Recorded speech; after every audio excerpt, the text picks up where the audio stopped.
Cidadã em Ida, nebe equipa conjunta segura e município Ermera, laos autor caso homicídio Elemloi. Porta-voz Polícia Nacional Timor-Leste, Superintendente Arnaldo Araújo, clarifica que jornalista Sira e sala conferência quartel PNTL terça-feira, Loronçano Loresin Hito Fulanzaneiro Tinarihun Rua Ruano Loresin Tolo, relaciona o caso homicídio e Elemloi Dile.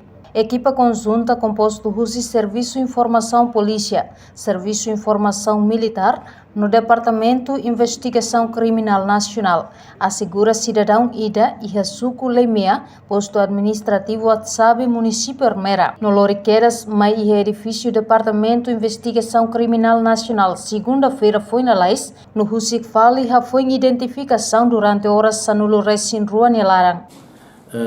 Cidadão da José também maga penteli huri mai ne mai foto de identidade huri bele hal de identificação da penteli na fati kalau serviço huri buka autor principal bakazo da fere resultado veículos amisei publica de husi media para public bela atende ne a José bulu mai ne huri foto de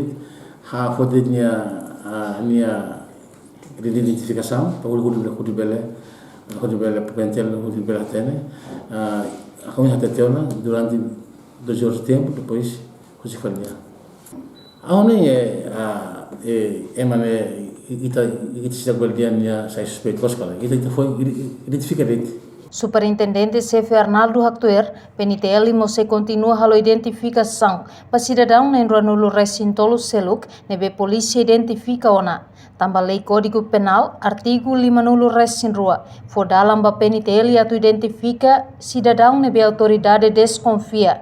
Hori foto ni identidade ka declaração durante horas sanulo Recinrua nelarang. Reportagem Adasa Vera Televisão Timor Post.